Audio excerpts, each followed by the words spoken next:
At the time of making this video, the US stands as the world's largest economy by quite some distance. They have the most powerful military on Earth with the largest military budget. They are the third most populated country in the world and the fourth largest country on Earth by land size. So it is fair to say they are a global superpower. Hey guys, Sam here from the Geography Bible. I hope you are having a fantastic week wherever in the world you may be. In recent decades, it is quite apparent that other countries of the world are catching up. Yes, China, we are looking at you. But does China or any other nation or region have what it takes to overthrow the US and become the world's #1 superpower? In this video, we shall find out. Let's be honest, there are only a handful of countries who could ever compete for the title of the world's most powerful country. To be a superpower, you need a large population, lots of land, wealth, natural resources, and military expenditure.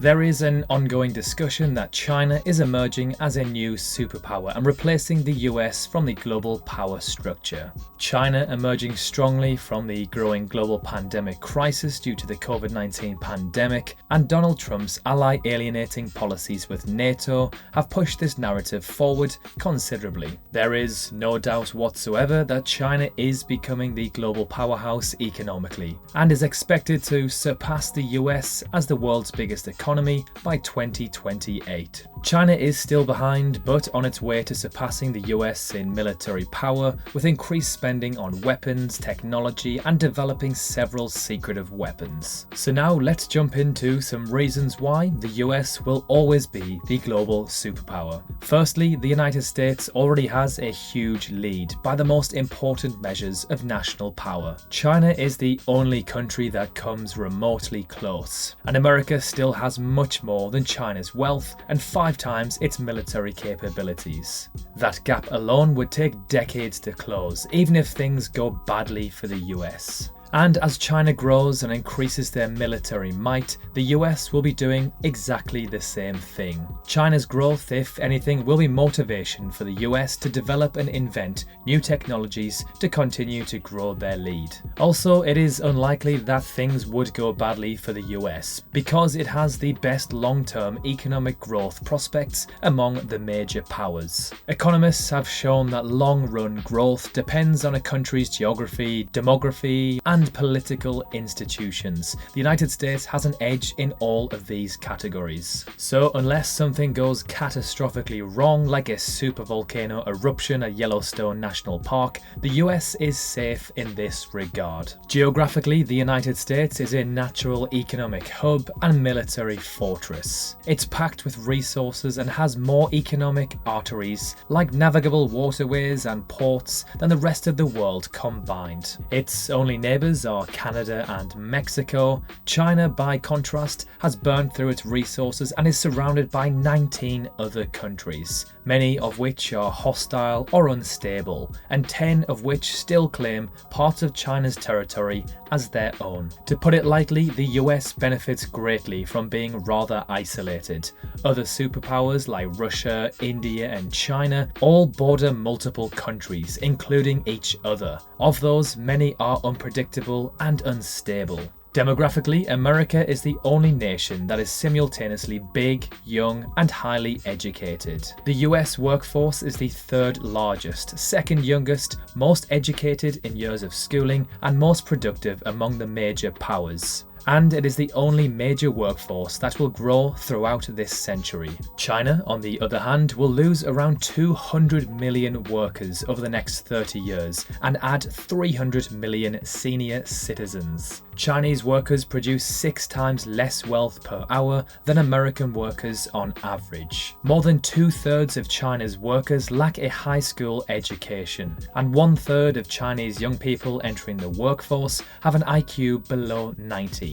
Okay, so enough about China. What about Russia, the US's sworn enemy during the Cold War era? Russia threatens many US interests. It menaces US allies, props up US adversaries such as Iran and Syria, murders pro-democracy advocates, meddles in elections, and has recently seized foreign territory near its borders. But Russia is not posed to become a rival superpower like the Soviet Union was. Russia's military budget is 10 times smaller than America's. Its economy is smaller than that of Texas, and its population will shrink 30% over the next 30 years. Russia has no meaningful allies, and it faces NATO, the most powerful alliance in history, on its borders. The United States needs to worry about Russia's activities, especially its election meddling and its actions in the Baltics, but it can do so without gearing for another Cold War. But what if Russia and China united their positions? Russia and China will never form a genuine alliance. They share a 2,600-mile border, compete for influence across Eurasia, and sell arms to each other's enemies. But Russia and China still harm US interests by acting in concert on a limited set of issues. For example, both countries have spent billions of dollars on media outlets and hackers aimed at reversing the spread of democracy across the US. The two countries have sanctioned US allies and colluded in the United Nations to block or water down US sanctions on North Korea and Iran and other countries. More worryingly, China and Russia would simultaneously start wars with US allies, such as Chinese war with Taiwan and a Russian war in the Baltics, which would seriously stretch the US military forces. Let's also not forget that the US dollar is the world's international currency, used by countries all across the planet. Today, more than 61% of all foreign bank reserves are denominated in US dollars, according to the International Monetary Fund. Many of the reserves are in cash or US bonds, such as the US Treasuries. Also, approximately 40% of the world's debt is denominated in US dollars. The reserve status is based largely on the size and strength of the US economy and the dominance of the US financial markets. Despite large deficit spending, trillions of dollars in debt, and the unbridled printing of the US dollar, US Treasury secretaries remain the safest store of money. The chance of these institutions all swapping their American dollars to Chinese renminbi or Russian rubles is extremely unlikely, and again benefits the US astronomically. Speaking of crazy wealth, the majority of the most valuable companies on the planet are American. At the time of making this video, 7 of the top 10 most valuable companies in the world by market cap are American, and out of the top 100, 60 are American companies. A lot of these companies are technology-based organizations that are literally used by billions of people across the planet. All of this revenue, data, and information is being gathered by these companies to become only bigger, more powerful, and efficient. It would take a serious, monumental disaster for any other country to be able to surpass the US's dominance in global trade and finance. Also, the American culture is driven by the American dream, particularly by Hollywood. It's what makes America the most influential country in the world. Any country that tries to build an entertainment industry that rivals that of America is a threat to a US national security too. So to summarize, China has far too many domestic issues that it is ignoring in its race to dominate the world stage. It is likely that one of these problems will cause China, as it's currently iterated, to either contract or fall into another civil conflict. Russia also is burdened by social issues that will preclude it from dominating the political scene anytime soon. The European Union is having trouble keeping a number of its member nations financially afloat,